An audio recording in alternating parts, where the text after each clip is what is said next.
So, Jobi, I wanted to ask you something. Obviously, you played with James, you've been around James. What's James like? Is James big time? I wanna hear this. Massive. It's impossible. I wanna hear this. I can only let James speak. Do you want me the nice version or what are we saying? Everything. I wanna know everything. Talk, Yeah. Yeah. Nah, I've got to be honest. I'm not just saying it because he's sitting here. Big time would be the last thing I would ever call this guy. He's, you know, my time with him, honestly, like a joy to be around. He brings an energy every single day that I'm sure you guys know better than most. Even when things aren't going well for himself personally or the team, he never changed. And again, in football, we've all been around dressing rooms where, you know, results can dictate people's moods, how people act, how they are with you. But that was never the case with Alabs, man. And I was so sad to see him go. And for me, certainly at our club, you know, we've really missed him, and I've missed him as well. You know, as a friend, but as a teammate, just a good guy. No, I've got nothing else to say about him, man. I've got no negativity. He's just a top guy, man. So, he's, for me, one of the guys that when I finish my career, I certainly look back on and, you know, enjoy the time that I had with him at the club, man. That's incredible, and obviously you guys have achieved something a lot of footballers don't really achieve in a career, which was a promotion. So what was that like for both of you? Well, our kick-off, obviously, again, for me, any team that I've ever been in that's been successful, it's not about individuals. How many promotions you got, by the way? I've had a couple now. How many? Not enough, trust me. It's been a long career. But no, and again, he typified that. I think us, you know, there's probably people around that would say, you know, you might not have had the best individuals, but we had the best team by a mile. Like everyone was willing to dig in, you know, do the work for each other, whether that was on a Saturday or whether that was on a Monday, Tuesday on a training ground. And that environment that we had, again, you know, the gaffer was a massive, massive part of that. Justin Edinburgh, again, someone who, you know, we miss dearly, but we're grateful that we had the opportunity to work with him. And again, coming back to James, he didn't play as much as he would have liked to have done, but he was a massive part of everything that we did. You know, again, just making sure the standards were high every day, bringing that energy every day. And we had a lot like that. The whole group was like that. When you played 46 games or 4 games, everyone was on an even par. And it was just a great place to be around, man, a great team, you know, full of great lads. We're still obviously in good contact now. And when you achieve something like that, you know, it's something that stays with you forever, man. We can always look back on that time, that group of ours, and, you know, say that we actually achieved, which was, you know, a tough thing to achieve. Again, we've all been around that level. It's a hard league to get out of, man. Like, so to go and win it, especially with people like that, was something I look back on, you know, with great pride, man.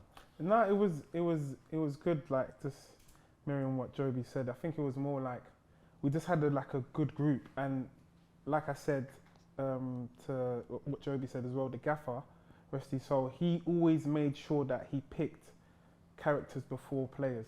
And what I mean by that is when I first had my meeting with him, the most important thing that he wanted to know was I a good guy? And I think that was what made our team, because we had no bad eggs, everyone got on with each other.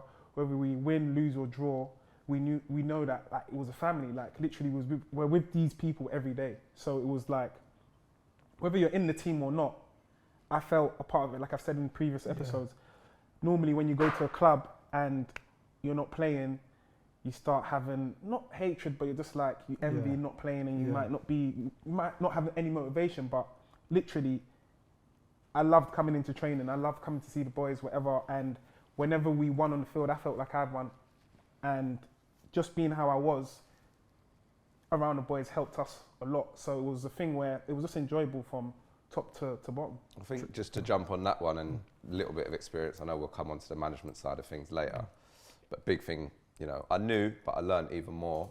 The 11 that are playing, they're easy to manage because they're doing what they want to do. They're playing football on a Saturday or Tuesday. It's the lads outside that group are the ones that you really have to make sure you're keeping on top of. Again, just because you're not picking a team, and again, we've all had it. If you know you're not playing, you know the manager's swerving you, bruv. They're Yeah. walking past you in the corridor, like head down. Alright, Don't want to alright, make eye alright. contact. And I'm like, so happy you said that. you know what I'm saying? I'll touch on that later. Where, I'm so happy you again, said with that. Gaffer, it was almost the opposite. Yeah. You'd see him at a table with Alabs or with whoever's not playing, making sure that that relationship stayed strong. That's And then proper. again, those players now, that's nothing personal. He's just picking a team that he feels can win the game. That doesn't mean you're inferior or lesser. Do you get what I'm saying? And 100%. that's a big part of a big lesson, certainly I saw firsthand. And as much as you know that, to actually see it in action, that's something that I tried to do myself and certainly would do moving forward if I ever got back into it, because that's looking at the people that you got to keep, you know, the most attention on to keep them going and keep motivated, because it's hard when you're not playing, and especially when you're winning games. Yeah. It's hard to keep coming in every day and smiling and bringing that energy. And ultimately, we wouldn't have done what we did without everybody chipping in. So It was a thing where it wasn't too difficult for us to be happy, because let's say like, okay, you're not playing, and this is the first like memory I had of Justin Edinburgh when he came in.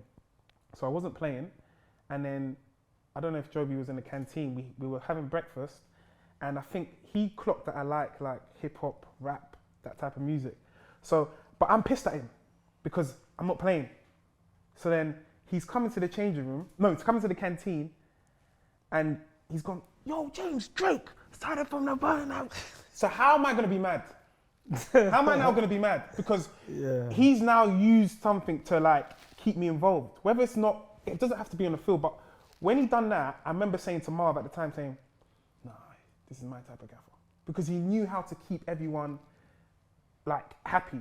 Obviously it's difficult because you're not playing, but that's one thing that's gone away from like managing like in today's age. Like, you see man management, I'm not a manager, but I know that if I have good man management, I do well for that guy because I know that he's managing me well. But in today's game, it's like starting 11, you're not, the rest of the team, we don't care about you. Yeah, and we'll touch upon that later on, because obviously I know that you've done the last 6 months managing Orient, but just on your playing career, so you've played in top 4 divisions or maybe top 5 divisions.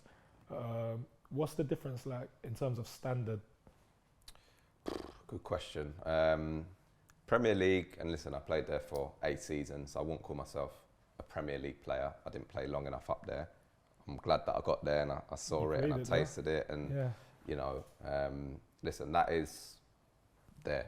Everything when you talk about elite, you know, performance, physical specimens, you know, everyone's quick, everyone's strong, everyone's tactically spot on, technically spot on.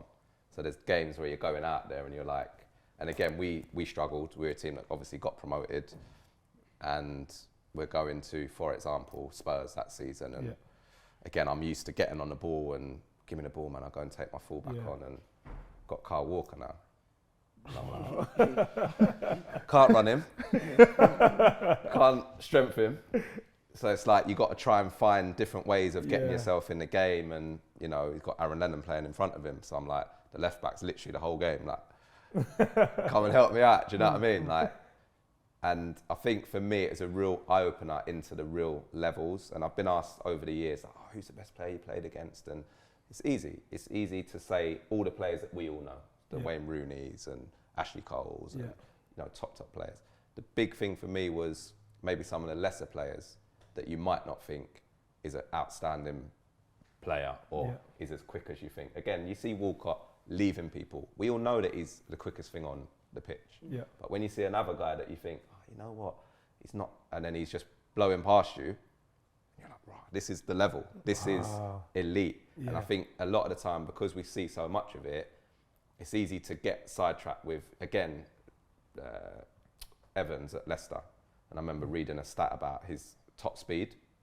Now, you would see him in the past getting left by one of the quickest strikers. Yeah. But their pace is there. Yeah. And again, Johnny Evans is still quicker than anything probably in the Championship, which is where I spent the majority of my career. Yeah. So it just gives you a real perspective of the levels. And anyone who's had a good career in the Premier League is a top player. Wow. And again, I see a lot of people questioning lads that are at whoever. So Gareth Barry, for example. I'm just giving you examples. Yeah. James Milner.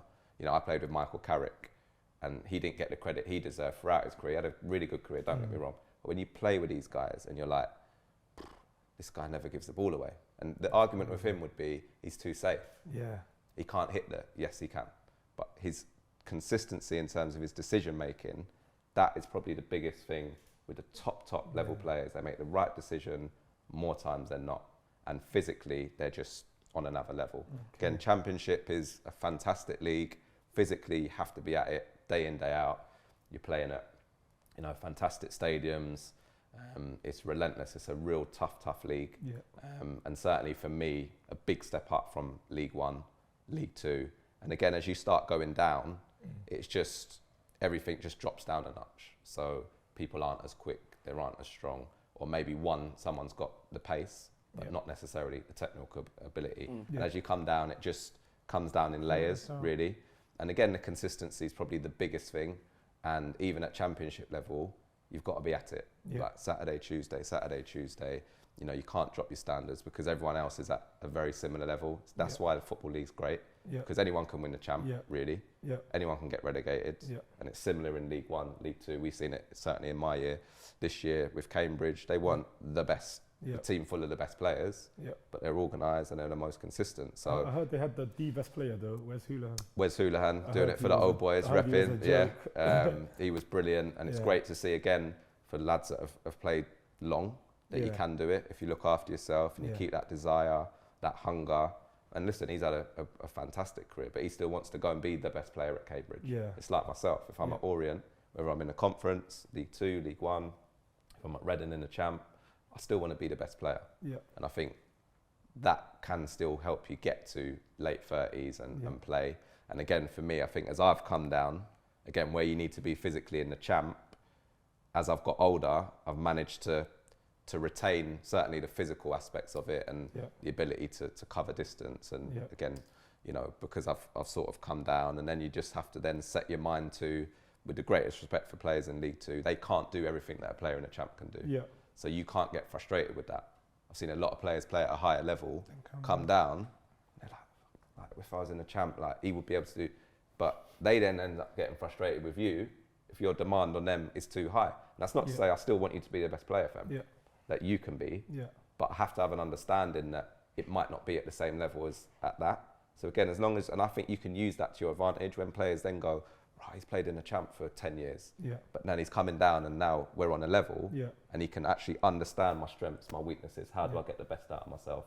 Then I think that's quite powerful as well, and that's something that I've certainly tried to do as I've come down, you know, to help myself, but help the teams that I've been in. Like. So you see players like in the lower leagues, like the League Two, national leagues, say they've got ambitions to play at a higher level. What do you think they need to show on the match day in order to propel to the... It's a great question. We were speaking about it earlier, and the biggest thing for me... So is that what you're doing? Yeah. You're getting the inside track. In fact, why are you not over here, bro? I knew you jacking his question, or is it that way around? I knew Manny was going to corner you, so I let Manny corner you before the show. He wanted to get everything. So I'd probably say consistency is the biggest thing. And so we were speaking about it. Say you're a striker, for example, and I've played with players, especially recently, that they want to score the worldie. They want to score the banger. But then worldies and bangers might be 3 or 4 a season.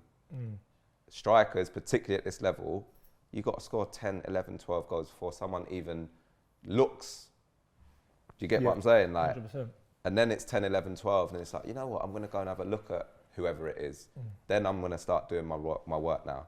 But I'm not going to look just because someone scored a worldie. And it might be that someone has scored a worldie and there's a bit of hype around it. And I go and watch them the next game and I don't see nothing. Then I go and see the next game and I don't see nothing.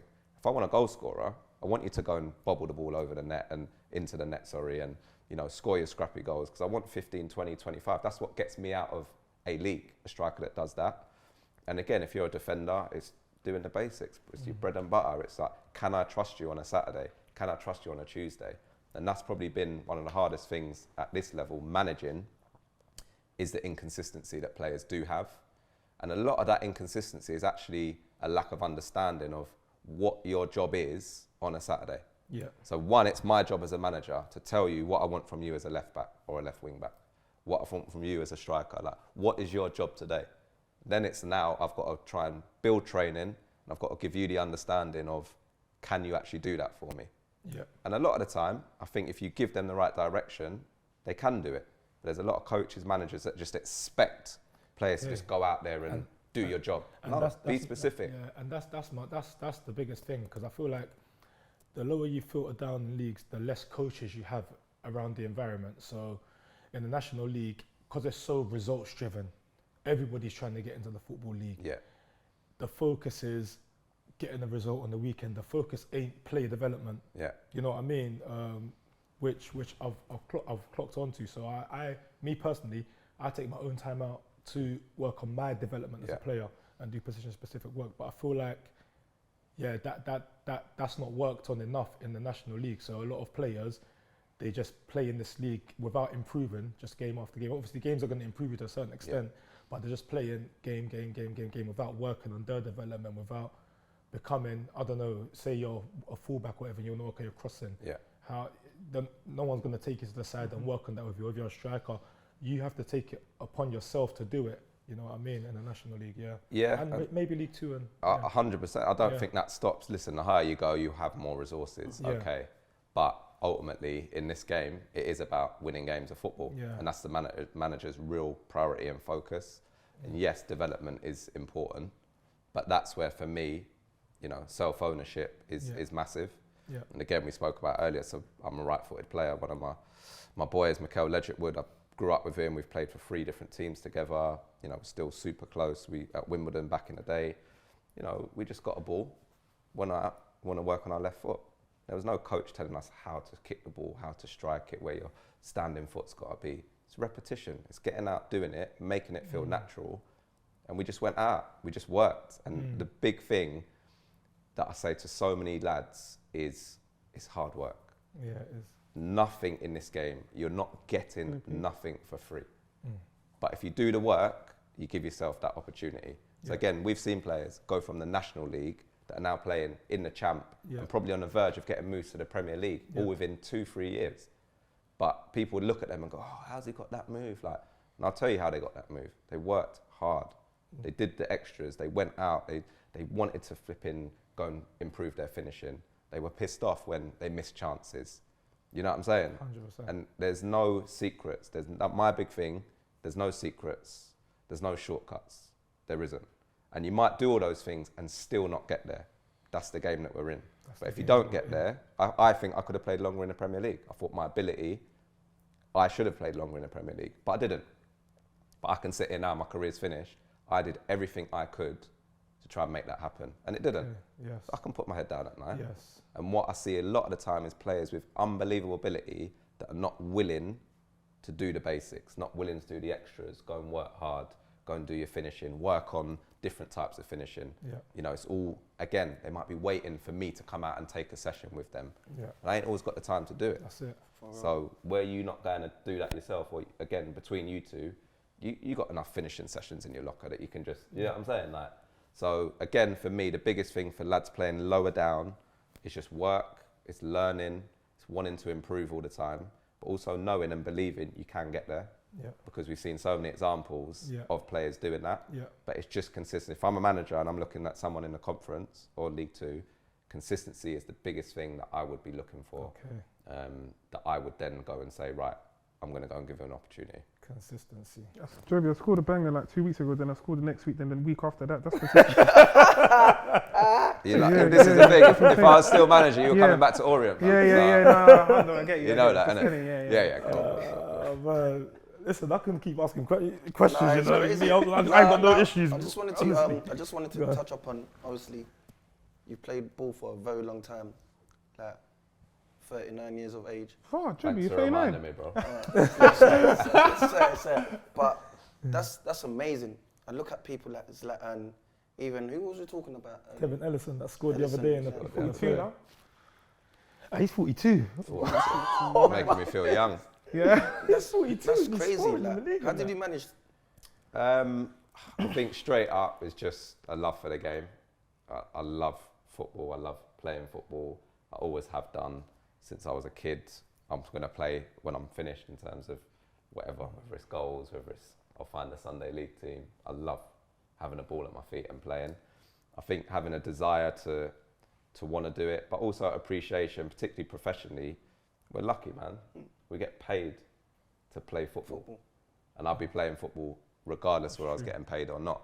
So I think they're the big things. I think when I grew up, again, I'm from Tottenham, from my early years football-wise, Broadwater Farm, there's a guy called Clasford Sterling, tough. So that's a bad area. Just don't believe everything that you hear, bro.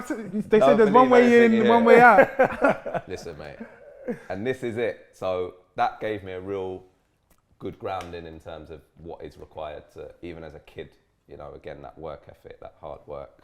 But yeah, man, I think looking after myself, I knew that I wanted to play because I felt good physically. I've been lucky in the sense I haven't any massive injuries in terms of like knees, ankles, like that can really slow you down and affect you.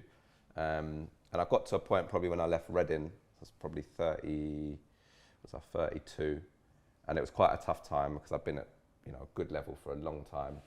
You're 32 now, you're out of contract. Where do you go from here, kind of thing? Yeah. And I had to make a decision that I'm going to drop down, but I've decided to drop down. So I now need to get my head on a level that I need to be the best at whatever level I'm playing at. And I had a couple of years there where, to be fair, were quite difficult because a lot of stuff was going off the pitch. And at 34, I was out of contract again. So again, it's a tough place at that age. Didn't have loads of stuff, few little bits that I would have had to travel for. And then Stevenage came up. And I'm telling you now, in terms of like money, and I've been fortunate, I've earned decent money at the levels I've played at. You got money, yeah? Eh? You got money, yeah? So it was a decision that was purely a football decision. It wasn't about how much I was getting paid. It wasn't about what level I was playing at. It was just, I want to go and play football. And that was such a good year for me. And that was at 34, it's 5 years ago now. So to think I've gone and played another 5 seasons after that. And I just think you have to have a love for the game to do it. You speak about Ibrahimovic, Ryan Giggs. When you're playing at that top level, it's easy. And Jobi, you know what, yeah? Everything you're saying, there's actually witnesses here. So my mate over there, Larry, as soon as he walked in and he's seen you, he's gone, every time I've seen Jobi play. And he's come to watch me, he's come to watch James. So we've seen the play, like he's always been one of the best players on the pitch. He's always been it. So what you're saying right now is true. But before we move on to, sorry, I'm going to ask a bit of questions. No, go today. do your thing. Before we move on to the next topic, yeah, you mentioned consistency. What breeds consistency? How do you become consistent for people that are watching, young players that are watching?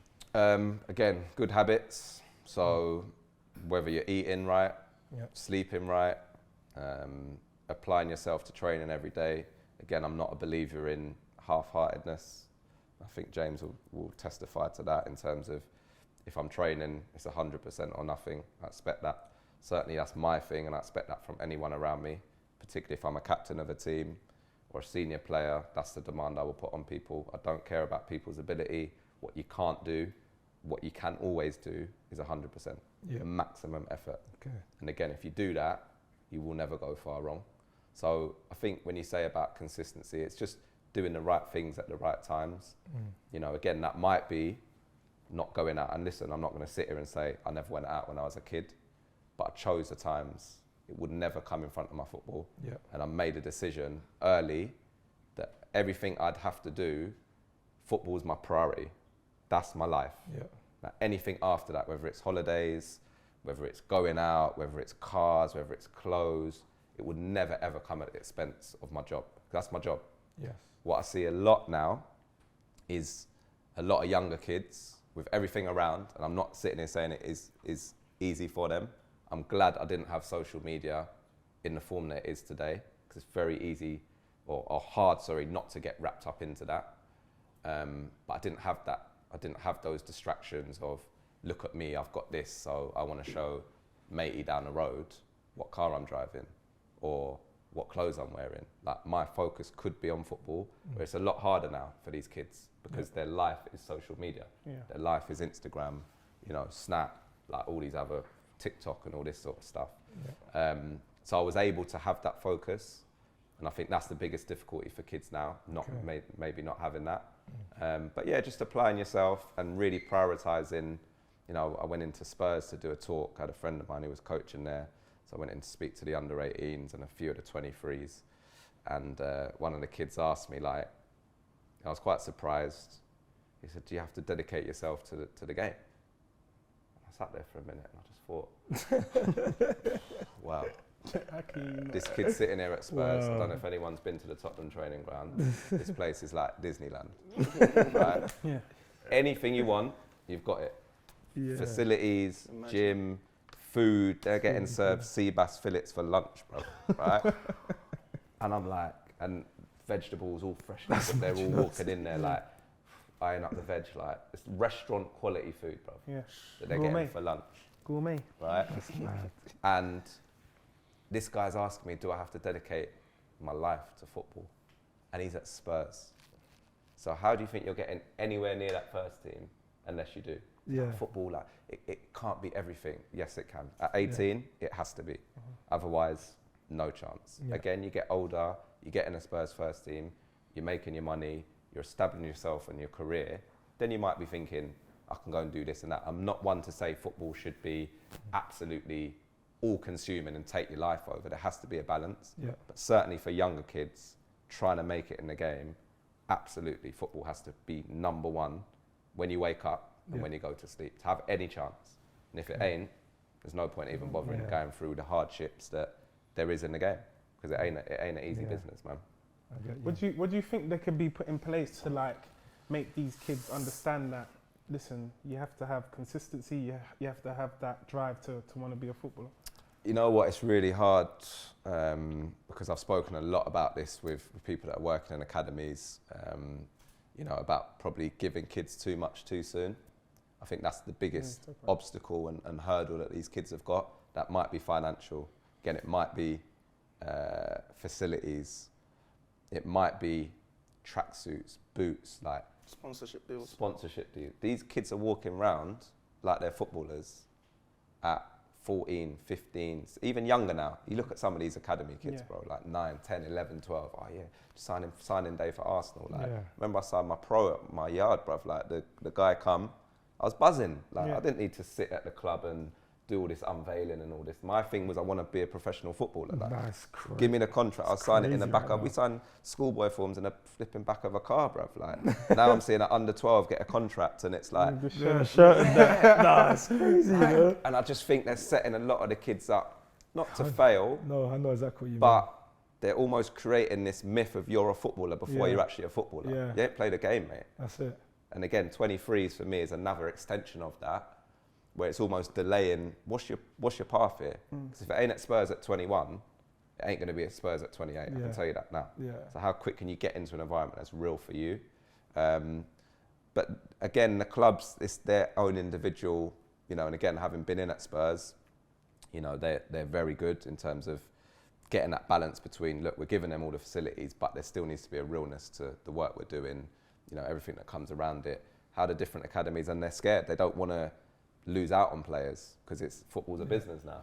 You're seeing young players getting sold for 10, 20, 30 million pounds. As soon as a young kid buses in the Prem, they're 30, 40 million pound players. Yeah, Minimum. true. And a lot of the time the clubs, they're scared to risk losing that. Do you know what I mean? So any young player that comes through today at elite environment, I've got the utmost respect for them, because there's so many obstacles, hurdles, distractions that come with being a young footballer now, that I know for a fact that desire's got to be the number one thing in their life. Like, and again, you look at the Mason Mounts, for example, all the other lads coming through at Chelsea, you know, Reece Jameses, Tomori, players like that come through still and achieve. Trent's at Liverpool, you know, maximum respect for them boys. There's just a lot, unfortunately, that get thrown by the wayside along the way, man. And that's, I think, an area that also needs to be looked at, how players are handled when they are getting released from these big clubs. You know, what is their pathway? What else they got to do? Because it's a tough place to be, man. No, of course. And that's where I think that's where all the depression and stuff comes from, because they've built you up to be this player from 9 That's it. all the way to 15 and that. When you don't get that contract and that, it's like, What do you do now? Crisis. That's all you identify yourself with, isn't it? But exactly. So now they're building, again, they're taking kids out of school. I never used to do that. So again, what's that telling a 11, 12, 13-year-old? I don't have to go to school today because I'm going to go and play football. I'm a footballer. I'm not a student. I'm going to be a footballer. But when you look at the figures and the statistics, you ain't going to be, mate. Just facts. It's the reality, innit? Do you know what I'm saying? But Reality. again, you're almost creating this, like you say, so you're wrapping education into it. A lot of these kids now, all kids are recruiting. They're getting recruited from London. They're getting taken up to Manchester, Liverpool, wherever. So you're now relocating this kid. And again, they're from areas that we're all from. So we ain't coming from money. So all of a sudden now you're responsible for your mum, your dad, your aunties. And then that gets taken away at 15. So your whole social environment, potentially financial. Now what am I going to go and do?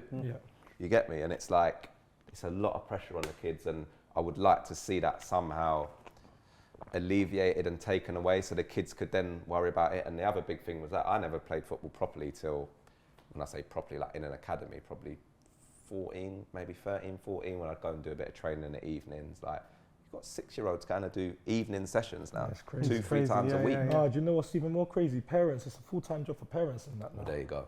Like, It's actually a full-time job. it is, but again, I think the All parents are driving the the ones, crazy they're now places, yeah. worried that if my kid's not in an academy at 7, 8, 9, they're going to miss the boat. Yeah. But then when that kid gets to 15, it might actually be that they are good enough, but they've like, I've been in this for 10 years now. It's true. You know, and for me, that can kill the hunger, can kill the desire. So I'd just like a nice balance between, all the academies are going to say, no, it's fun, you know, 6-year-old. All the top Premier League want the best academies. They want the best age groups because it's going to attract the best players that is going to relate to the best sales when that kid gets to a certain age. So it's a hard one. What the answer is, I don't know, but it's definitely a conversation that needs to happen because you are getting a lot, particularly in this climate where when kids come away from it, they can't deal with it because all they are is a footballer. They're not John from South London, who's a brother, you know, a son, a friend. And then once that is get taken away from them, their self-worth or importance is almost gone. Yeah. Because they're now not that guy that everyone's called them the footballer since 7, 8, 9, 10. Yeah. So again, I think the clubs definitely need to do more just in terms of giving the lads a bit more of a perspective. Yeah. But are they going to turn around and go, we've got a group of 11 players in this U group. Maybe one is going to go and play in this first team. But the chances are probably none of you are. Yeah, That's true. They're not going to do it. Because then how you motivate that lad or that group, do you get what I'm saying? Yeah. So it's a balancing act. I get it, it's tough, but it's just something we all need to be aware of and keep focused on. Would you want your kids, you got 2 little boys, would you want them to play football? Only if they really wanted to. So I've got 2, one's just turned 8, who's never really been massively into it, and certainly not playing. He's okay, he'll watch it every now and again. Not that bothered, he'll come to the games and he's up in the lounge on his iPad, like, I've just got a banger, it's just like, this is like, whatever, I'm not really that into it. Yeah. My 5-year-old, on the other hand, when I tell you and I've always been really conscious I'm never going to push my kids into it because I know how hard it is and you got to really want to do this thing, right? And I've just left them. So my eldest is more cars and stuff like that, which is cool, bit of Top Gear, like that's fine, I like my cars as well.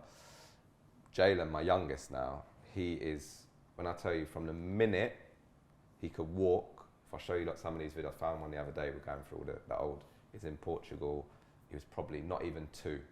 His technique, right, this is when I just know it's just a natural thing, the way the ball's coming to, he's sorting his feet out, standing foot, back, like, he's not even 2. I watched the Tiger Woods documentary, and again, that was proper, he got drilled, but he's on it, like, every day, come home, football kit this and football kit that, and wants to sit down, if there'd been Premier League games, like, again, on, like, catch up on the next day, I can watch, like, Man City, and knows all the players. He's on it, like, if he wants to do it, then 100%, I think, from my experience, because again, my dad, like, is born in Jamaica, like, come and lives here, like, he didn't really know a lot about football, and that really helped me. So I didn't have him on a Saturday or Sunday morning going, oh, do this, son, and you missed that chance, because that's a pressure in itself. So 100%. I could just go out and just play my football, and He'd come home and obviously ask me about the game, how Yeah. did you score? Like, yeah. But there was never any in-depth or definitely no pressure. And they were always on me to do my education stuff Yeah. first. I weren't allowed to do football unless I'd done my school stuff. Yeah, that's how it was, isn't it? So my little one now, it's getting to that point, I've got to be honest, like, because he's going to be good enough in terms of for his age group. Yeah. But I don't want him going into a professional environment now. I'd much rather he goes and finds a little Sunday league, club, yeah. just enjoys football, Yeah. go and win 10-3. And you know what I mean? Like, Yeah. just enjoy your football. If it gets to a point where I feel like he's definitely got enough and he really wants to do it, then at some point we obviously have to get to that point. But I just don't want to get him in too early, because again, you know, these kids are getting told at 8, 9, 10, Yeah. they're not good enough. Or we've Yeah. got to move you on, son. We're gonna. Yeah. It's a hard thing to take No, at it's that true. age when you can't actually It's true. understand it properly. So it'll be a real interesting journey. But certainly, if he wants to do it, I think I can help Yeah, him that's out and sick. just get him prepared for it as Big Jalen. best as I can, really. So. So yeah, moving on to Jobi, obviously management. So last 6 months it's been, isn't it? You It was the last couple, really. Like Last from couple. March, it was. Really, okay? So from March, so you took over as the manager of Yep. Leyton Orient. That's so massive. How was that for you? Yeah, first and foremost, something I'm proud of. Obviously, I think for me to now have played, coached, and managed is fantastic. It was a real eye opener.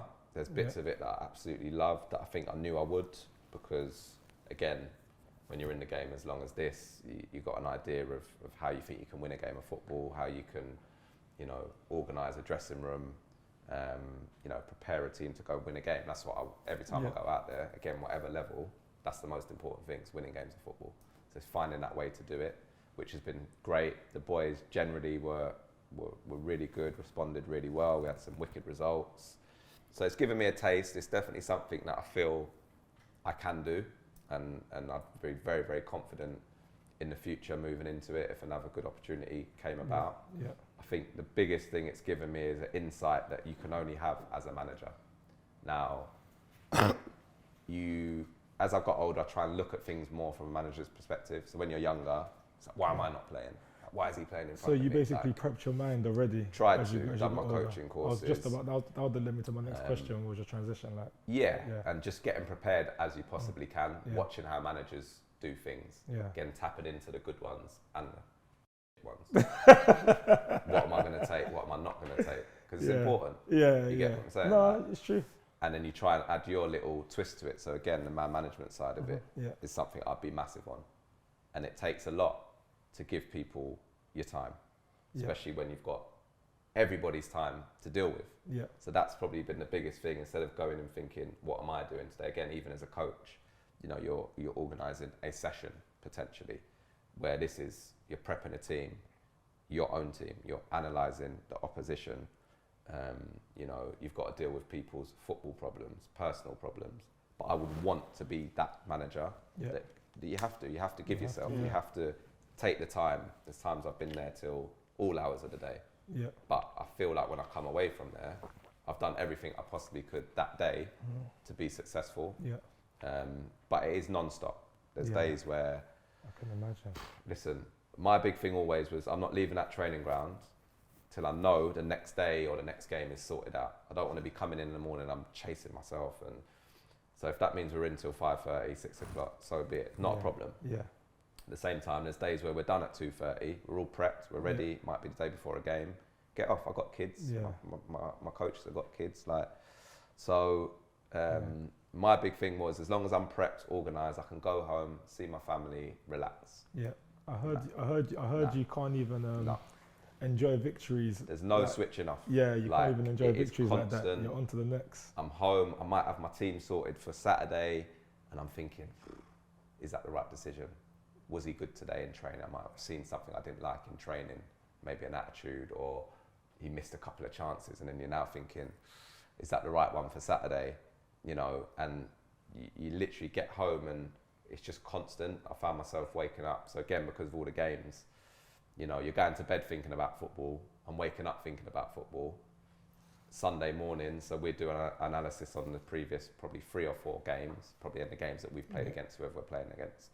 So we have played Saturday, Tuesday, Saturday for example, then we've got a game on Tuesday. So whoever we're playing, I'm watching their game Saturday, Tuesday, then we've played Saturday, they've played Saturday. Now I've got a game on Tuesday, so I need to know what they did in the last game. So I'm up on a Sunday morning, first thing, watching back the game. Whole 90 minutes. Whole 90 minutes. So I've got my kids, they want to do something, it's Sunday. Yeah. So my big thing was just try and get up, do that as quick as I can, give myself the day. But then you're now on to, right, what we're doing for Tuesday. Has there been any change? Football's constantly moving, evolving, changing. The team that I've played last week or that I'm playing on Tuesday is going to be different to, so it's a never-ending cycle of. Yeah. That's why managers lose their hair and that. So that's why I got this on. I got more grey hairs in the last 2 months, which I can't afford, by the way, than I have for a long time. But listen, that's the, I would say, downside. But again, for me, now that I've done it and I've learned things, how do I manage my time better? You know, is there a point where I just switch off completely? And that might be getting a new phone, bro, getting a new number. Yeah. Because the amount of agents that phone me, Yeah. and I don't even know how they've got my number. I think somehow my number's gone out into the atmosphere. As soon as I got made a it's manager, gone out to the algorithm. No. Bruv. I probably know and how it your is number got out just there. Everyone just starts people that I've not messaging. even heard of, like, It gets like that though. If someone says like, if you know Jobi, someone says he's become a manager, how can I grab his number? Man, them are just sending it. Everyone just sending it like, about. Start sending it, It didn't come from me. Don't Yeah, say it came exactly. from me. And Don't again, attach my name to this number. people look at it and they're like, you know, at the end of the day, I'm getting messages from people. If it's people I know, no problem. But it's Dave, the agent, right? Yeah. And the first thing he's sending, oh, congrats on the job. In the same message, oh, by the way, I've got a right back. And I'm like, bro, like, I've got enough work to do. Do you get what I'm saying? Like, so there's so many different sides of it. But again, I've learned so much in the 2 months about how I would do things moving forward. Yeah. You know, things that went well, things that I need to improve on. I learned about myself. Again, for me, I try and be honest. I try and be open. That's my big thing as a player. I've always respected managers that it's not always going to be what I want to hear, but I prefer the truth. And if I'm in a meeting with a manager and I'm not in the team and all I'm hearing is good, positive stuff, that don't make sense to me. Because if all these things you're saying are true, I'll be in your team trying to win a game of football. So it might be you've not quite been at it in the last couple of games. Yeah. So I'm going to go with someone else. It might be for this game, I think X is going to help me better. So I'm going to tell you that.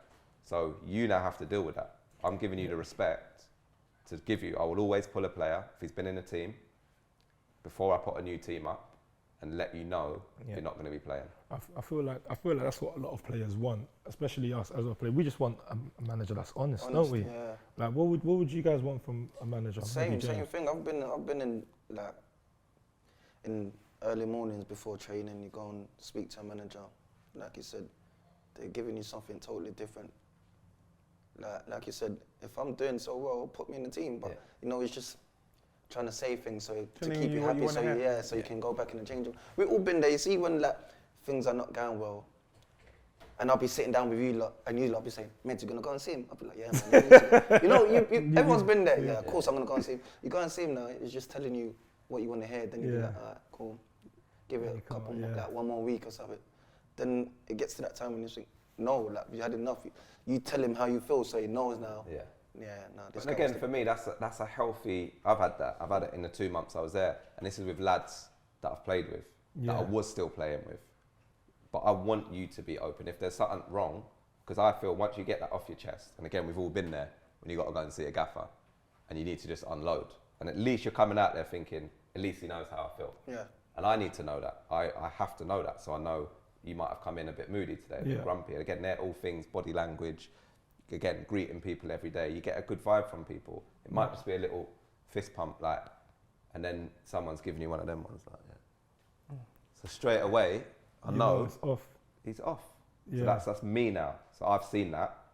So right, James, like, you cool? Like, what's the matter? Like, nah, like, right, let's go and have a chat. Like, so for me, they're little ways of you're proper trying to keep people on side and give them the opportunity.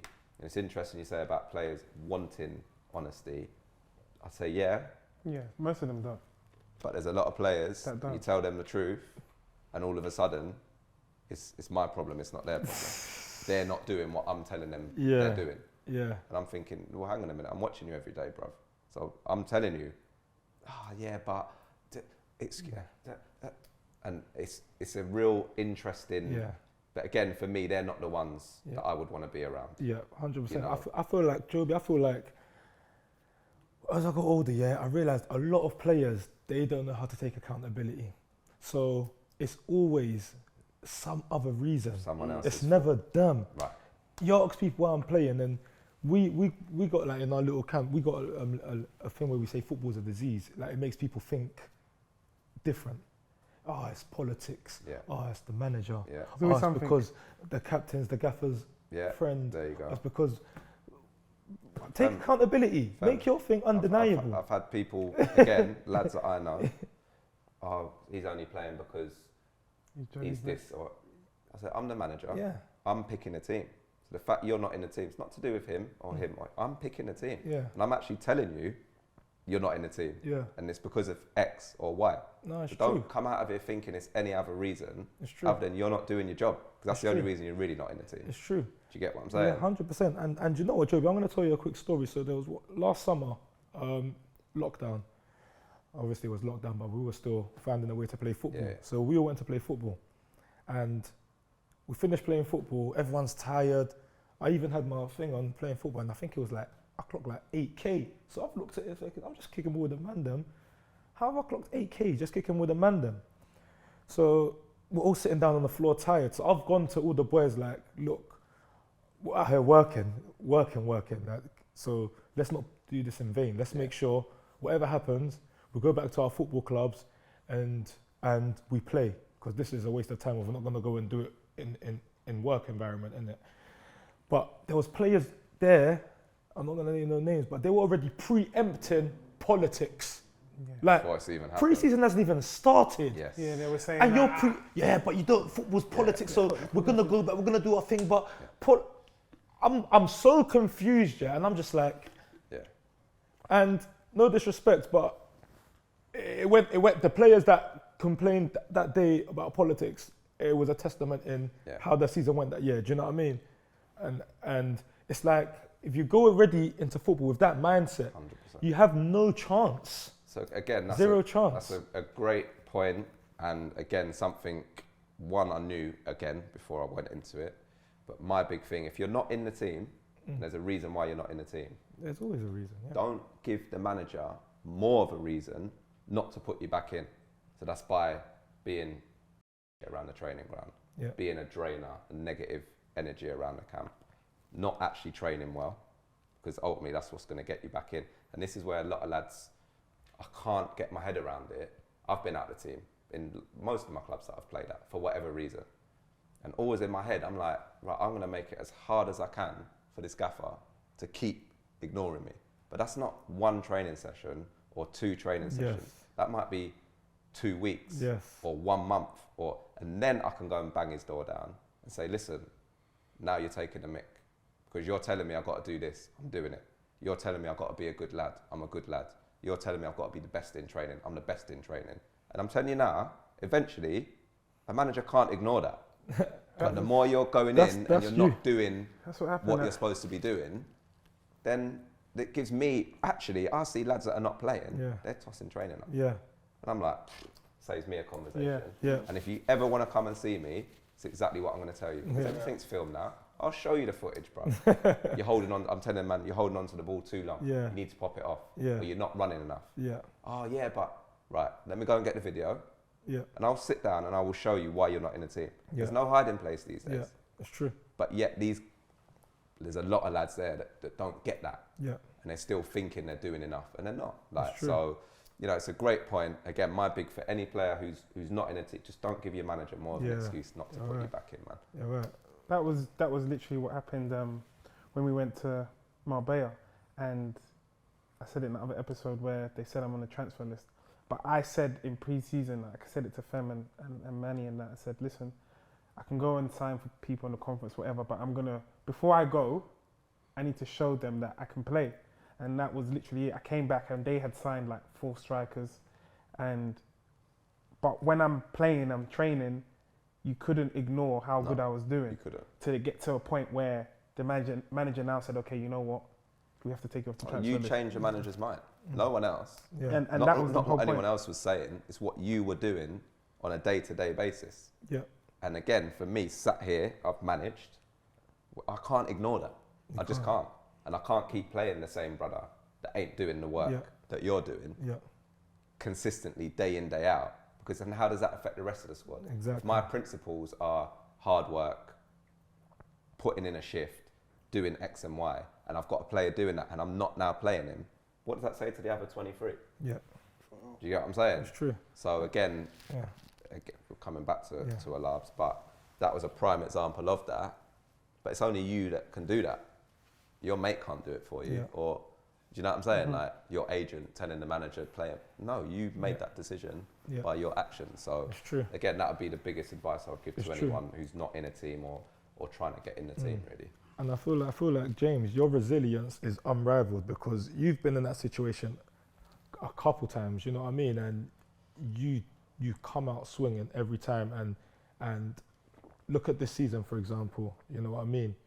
You were playing, you were scoring, you got taken out, you didn't stop, you didn't give up, you know what I mean?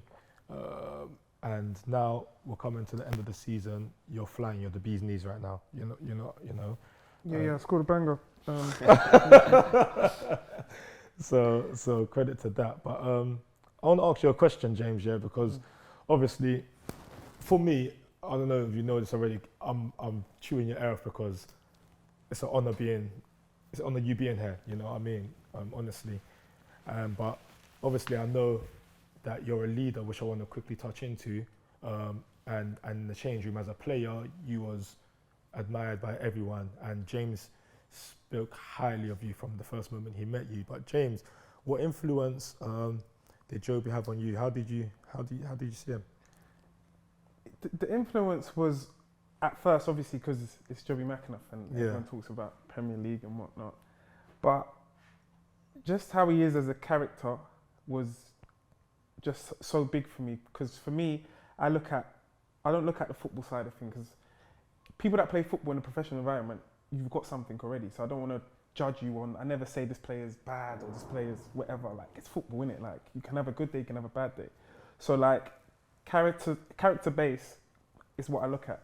And how he is around the place, you'd never think he's had the career he had. Because he had a career that all of us dream of. But you get these players that will now say, okay, you know what, they'll be big time when they come down to this level or whatever.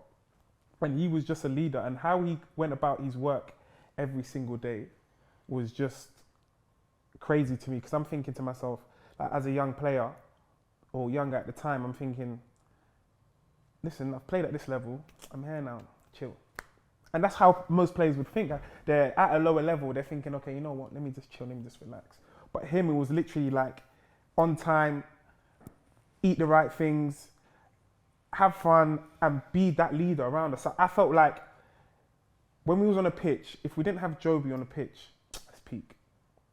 But if Jobi's on a pitch, yeah, it's chilled. I can give the ball away a couple of times. Jobi's gonna come in. Do you know what I mean? You know, I'll run back and get it back for you, man. That's why. Do you get what I'm trying to say? So like, anything he done was just so like big to me. I just used to look at him, like even just little things, like when we have like nights out and we have conversations and he tells us stories. Like I remember we'll go away to away games and we'll be on the bus and he's talking about like Premier League stories or playing against Messi or talking about holidays, and we're just there. Whoa, you just went past playing against Messi. Yeah.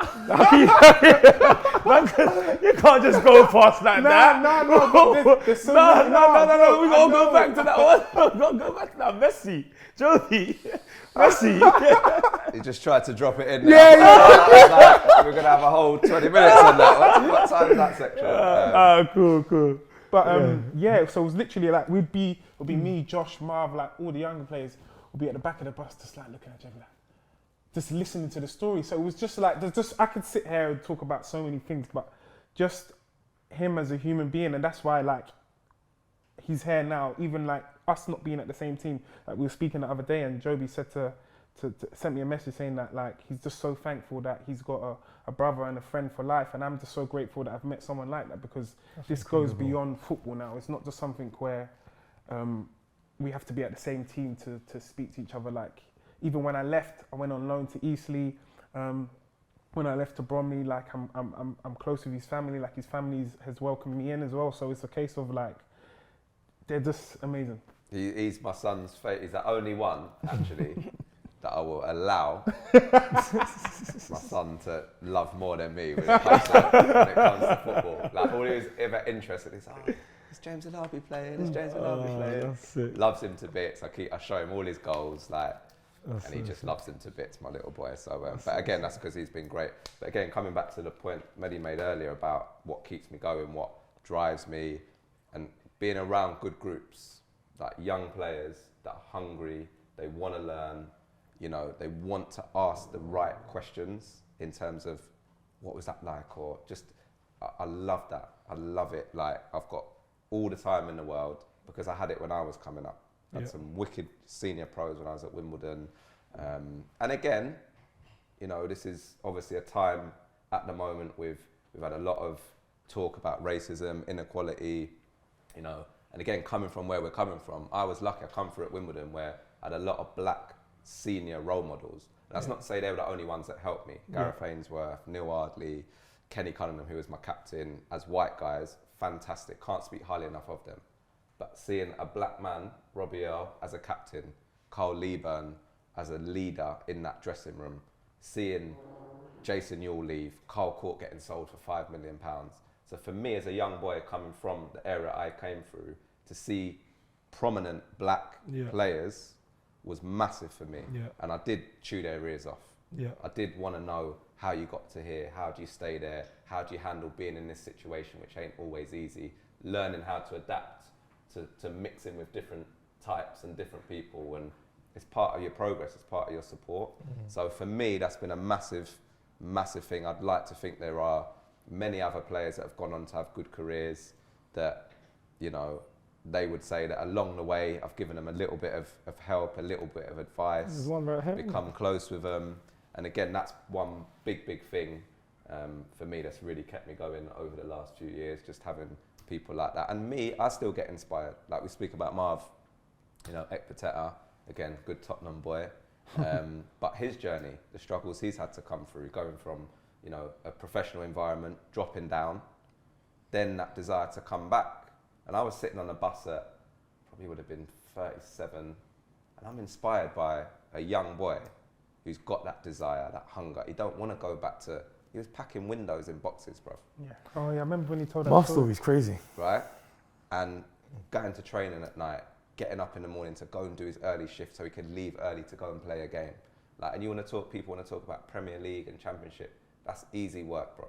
You've got the best stadiums, best training facilities, best food. You're travelling when you're supposed to travel. And I've got a young boy here who's been stuck in windows in boxes and then going to have to play for East Thurrock. And look at him now, he's on the verge of getting in a championship. So they're the things that, when I look back on, you know, that gives me a motivation. Do you know what I mean? To go, yeah, man, like, and that's, I want to help Marv. I want to see him succeed. You get what I'm saying? Yeah. So, you know, that's been a big part of it. One that I'm happy to have met people along the way that, you know, have been successful doing their thing, and you know, it's part of the cycle for me, man. It's about helping each other, you know, move forward, really. I've got another one. You know, I'm not going to ask question. I'll ask Bro, question. this is you, bro. Cool. So, obviously, you touched on what do you call it? You had senior pros. What do you think? What do you think about us young black men having a voice? Like for example, this platform, Baller Talk. Listen, it's massive, man. And I think one thing that I think we've all got over the last, again, it was the anniversary of George Floyd yesterday. Yeah. You know, a lot of people sitting here saying, oh, you know, has anything really changed? I think it has. You know, listen, until, and I'm talking generations down the line here, you know, that we get people in positions of power across every board, every environment, you know, we're not going to see the exact change that we want, but has there been change? Yes. You look at Skysports, for example, and I'm seeing an all-black panel discussing football. Yeah. I didn't see that last year. Yeah. Didn't see it 20 years ago. You get what I'm saying? You was on the panel, right? No, well, not this one in particular. There was one yesterday or the day before. Okay. And there has been, there just absolutely has been. I think even the ability to speak freely and openly, and I'm not sitting here saying it still doesn't get judged, because you'd only have to go and look at that panel and any comments below it to see that there is still a lot of racism in the country. They go mad. But we are now, I think, having the confidence. So again, coming through as a kid, even in an environment where I saw prominent black players, there was always that element there. We were spoken to a certain way. We were looked at a certain way because of where we come from. Again, a lot of kids, when I was at Reading, they go and recruit kids from South London. And they had their own issues with racism or a perception of a kid from a council estate, for example, okay? But I feel we're now in a position, and this is why this is fantastic, where we can speak openly about these things and not have that fear factor, because I was scared. I was scared to speak up against a coach who was making little silly racist jokes and comments, because that guy's got my career in his hands. Okay. You get what I'm saying? Yes. So I was lucky, like my dad and my family and my friends that have supported me to give me that little bit of perspective and understanding. But there are a lot of kids that don't have that at home. They don't have that same environment.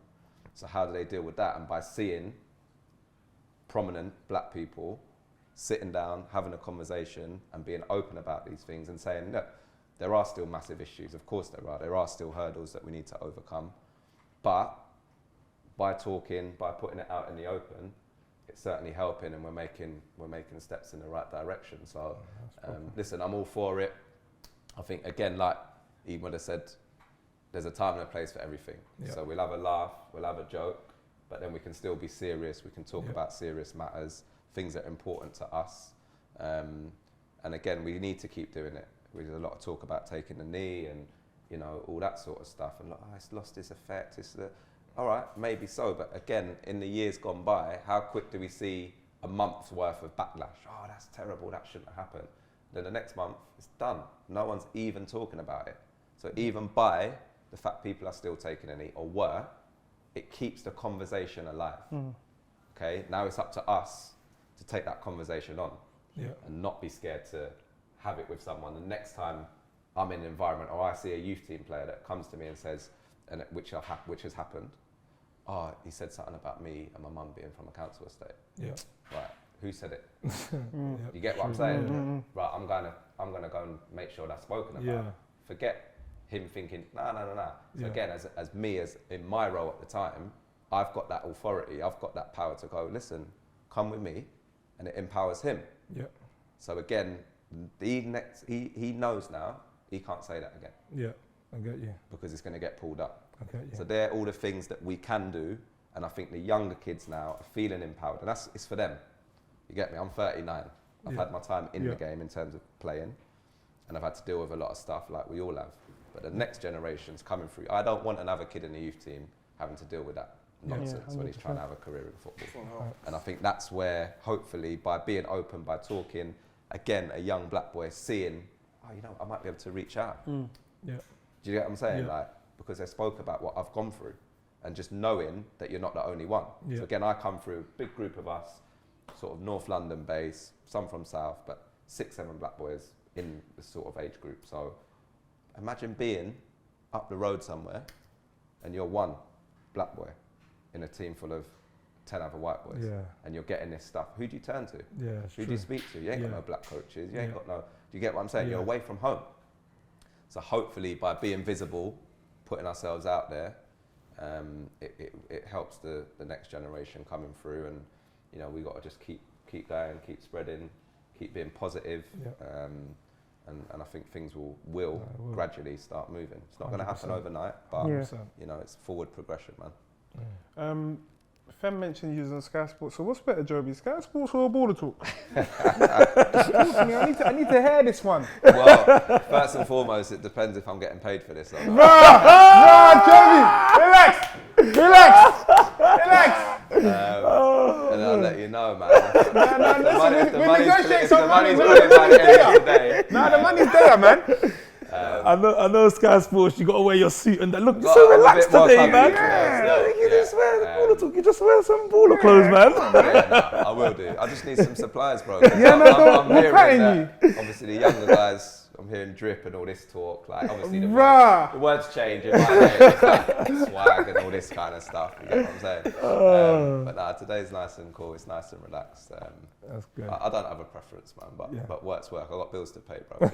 Okay, so no, we'll pay you. We'll negotiate that. No, on a level, I've been lucky, like to get into the Sky stuff, and you know, it's gone well so far. They've been fantastic. I've done a few bits with some other outlets as well, and again, it's just great to be involved in football still, but at a slightly different pace. I catch you at a couple games. I'm always running into you at games and stuff. Yeah, bumped into it. So yeah, I enjoy that side of things, man. It's listen, it's great. It's something I've enjoyed doing, and we'll look forward to carrying on, man. So just make sure you have a good game if I'm there.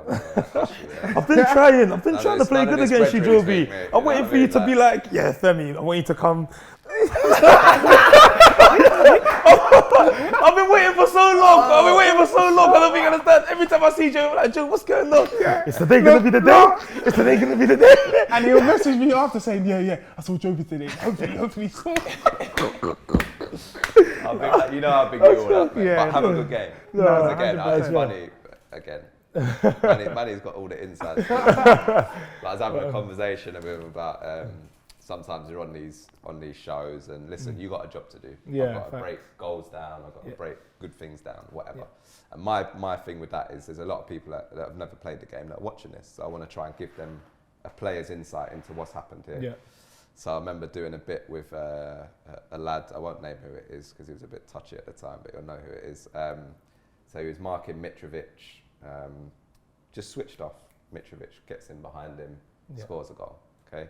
So my big thing was, one, it's Mitrovic at the time was a championship top scorer. Yeah. You cannot go to sleep on him. Yeah. Just impossible. Yeah. Okay?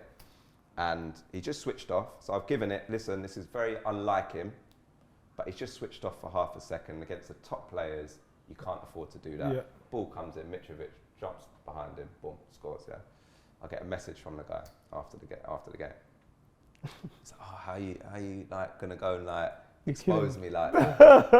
I'm like, but I'm working, bro. Like, I was like, you get what I'm saying? Like, and I said, I've given you a bit of leeway in terms of saying it's not like you. Yeah. Okay, I've also bigged Mitrovic up to say that maybe other strikers' movement isn't as good as that and maybe don't score. Yeah. But ultimately, I've got to say what I've seen. You've got to say what you've seen. And I said to him, you're lucky that I was actually on Sky, because if I was in a changing room with you and that happened, you know what I'd be saying to you. You know what I mean? And he's giving me a little bit of a laugh back. And it's like with everything else, I think if you're honest and genuine, you know, for me, that's the way I've always tried to do it when I've done the TV stuff. And so far, it's been good. And definitely looking to do a little bit more. Marginal. And I'm always here for baller talk, always. Come on. Hey, you know what's mad about that? Go on. What he just said. So do you reckon Ian Wright and Gary Lineker and that get it all the time? Yeah, but that's Ian Wright and Gary Lineker. Yeah, you can't. You get what I'm saying? There's levels to this game, I think. I don't know if if you're a striker and Wright is cussing you, I mean, what can he say to You Wright? can't really say nothing, You know did what I it? mean? Like, It's Ian Wright, it's big Ian that he'll scored just be like, 179. Premier League years. Put the thing like this, watch Medy. that score. But no, listen, I'm sure they do. And that's the thing, everyone's got an opinion nowadays with social media and stuff. And that's the funny thing, they'll be saying something, and yet somebody at home who's never played the game, how can Ian Wright say this? But that's the world we live in. So I think that's, for me, why you have to try and be as authentic as you can. Say what you believe, and ultimately some will agree, some will disagree. But I think as long as you're true to yourself, then you know what we will be, man. So No, that's proper. So Jobi said baller talk is better. So I like his Skysports. Jobi, I wanted to say, I wanted to touch up on something. James just spoke about something. You played against Lionel Messi. Wait. Messi. You try to skip over it, you know. You can't skip Yeah, I over forgot. that. I forgot about that. Yeah, it's I maybe want to against hear Messi. this one, please. There's even picture evidence. We'll get the picture as well. yeah. Right, I'll try and give you the shorter version. So obviously, very, very lucky playing for Jamaica. Had some great times, years playing for them, and we qualified for, in 1 year, like a Copa America, basically. So it was like a special edition, basically. Obviously, it's normally South American teams only. So we get the draw, and we're like, right, obviously, whoever you're playing, that tournament is a madness. Yeah. When you look at the quality of the teams over there. So whoever we were going to get, you're going to get one of the big dogs, and then even a couple of the smaller ones are still wicked teams. So we're all waiting for the draw, and then, boom, like Argentina comes out, and then we're like, cool. So we get to Chile, which is where the tournament was held, and that was going to be our last game. So even throughout the tournament, you're sort of thinking, hopefully the game's still going to mean something, so they're going to obviously play all the big hitters when we play them. So we did all right. We played Paraguay the first game, then we played Uruguay the second game, and Argentina was the last one. So the games leading up to it, a lot of the lads were basically like just coming off the bench. Again, you got to think these are a lot of homegrown Jamaican boys. For us, it was a massive, if we're playing against Cavani for Uruguay or whoever, like them kind of guys, it's big. But for a lot of the Jamaican boys that have like not ever played outside of Jamaica or like, so they're just coming off the bench now. The game's done, like we'd go and shake hands, they're just flying past us like boom, shirt. So it was myself. I was kind of like vice captain, and then a guy called Rudy Austin, who was the captain. So we were roomies. So we're like, as the tournament's going on, we're like, right, we've got Argentina next, So one, is Messi going to be playing? Like, this is the first thing. And then two, if he is, gonna need to clap the shirt. So we're like, right, we're not going to have it this time. And again, same thing I'm saying, whoever you're playing with, and this is our big thing with Jamaica, didn't matter that I was at the time in the Premier League and you had a man playing at home in Jamaica, we're a team, we're all equals. So we're not going to throw our weight around and give me that shirt and all this. It's set for this game, right? So we're like, we're getting whatever shirts we want for this game, right? So even the build up to the game, it obviously became apparent that he's going to be playing, and we're like, it's Messi, bruv. Like, obviously this guy is like, a god, like to any footballer that's ever played the game. So started there, literally we're like, team sheets come in, he's playing that. So we were obviously all buzzing, but we still got a game to win. Or try and win. You don't want to go there and get embarrassed. You get what I'm saying? Messi still. It's Messi. Obviously for us, it was the first time Jamaica was ever. We didn't want to go there and get mashed up because then it don't seem right. So we were focused. To be fair, we started the game, but even before the game, I'm literally like lining up along the halfway line. He's like opposite me, and I've never ever got starstruck when I've played football. Not once. Maybe Steven Gerrard, who I'm a Liverpool fan, so just in terms of someone I really look up to and admire. But still, once that whistle goes, I want to win the game, So literally just about to start, I just looked over. It's Messi, bro. Do you know what I'm saying? I was like, this is mad. And then the whistle goes, so you're on it. Game goes. So I'll tell you that, just before we started, so he's standing there, so I've just looked at him, looked at my shirt, just like, after the game, he said, yeah. So after that, I'm like, I'm on it, I'm just flying around, like. So obviously, game goes on, gets to half time now. Obviously, a lot of time there, you're getting like a couple of shirts per game anyway. So half time comes, I'm like, you know what, I'm not even waiting until the end of the game. So I've gone up to him. What was the score half time? Might have a 0-0. We only lost 1-0 in the end. So we were in the game, So I've gone over to him half time now, and I'm like shirt, now. So then out of nowhere, of all the people, Rudy Austin, my roomie, flies past me, And he's like, so Messi's he didn't really speak English, but he looks at Rudy, he said, first half, I'll give him this. Second half, you can have the shirt, So obviously I was buzzing for Rudy, and obviously he was a skip, so I'm like, cool, we discussed it, So Rudy gets the half-time shirt now. So we've gone in, then obviously team talk, whatever, come out second half. So it was cool for about the first half an hour. That last 15 minutes, I was just like, I'm following this guy everywhere. There is no way I'm missing this shirt. So time's ticking. Obviously we're trying to win the game. That was my main focus, really. And then, how did he play? What's that? How did he play? He was good, man. The mad thing with him, and again, everyone talks about what he doesn't do off the ball, and he'd lose it and then just stop, right?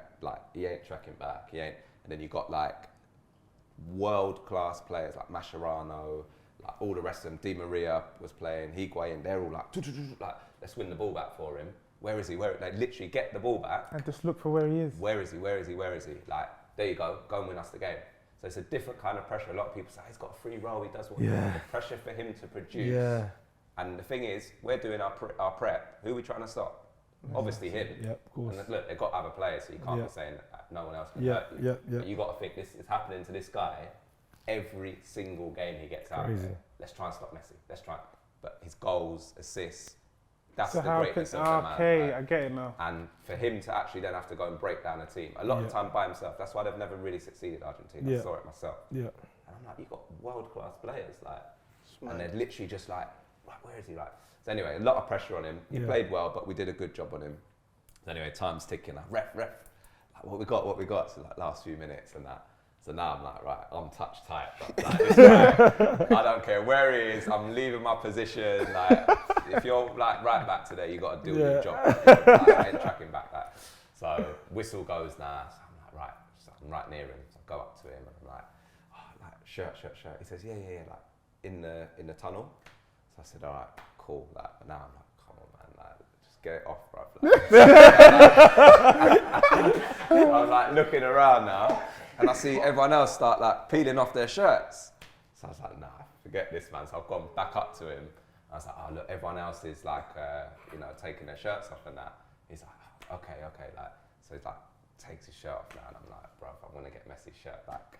So then the maddest thing about him, this is actually, I'll come on to after as well. So I'm there in my Jamaica shirt, obviously. Listen, let's be honest, this guy don't know who I am. Facts, like, we've just shared the pitch, but he don't know Jobi McAnuff. That's just facts. Yeah. So I said, oh, thanks very much. I was like shaking his hand. He's like, shirt.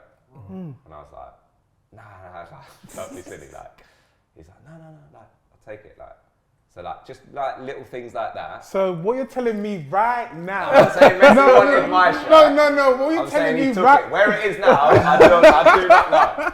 Whether it made it out of Chile or not. He probably says your aura. Funny you say that. I see one picture he put up on his gram. I don't know if you've seen it with all the shirts. Like, he's got like the most shirts. I was like looking at.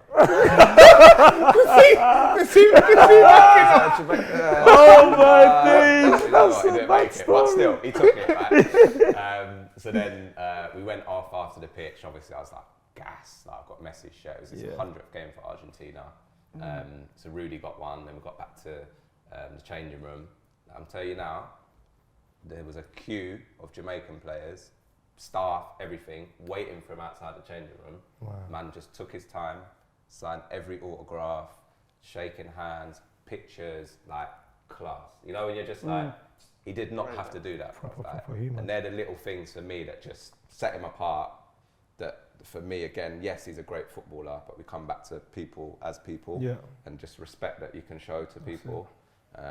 So yeah, man, that is the Lionel Messi story in a nutshell. Hope it weren't too long for the big man. It is worth telling, but proud moment, man. One that I'm grateful to have had, man. Many great experiences, and that's certainly up there for me. So if anyone can locate that Jamaica shirt, let me know, yeah? Big up Jobi, man. Thank you, Jobi. Sick. Hey, that is sick, fam. So Messi's a fan of you? You've got Jobi McAnuff shirt. Jobi. Pleasure, bro. Pleasure, man.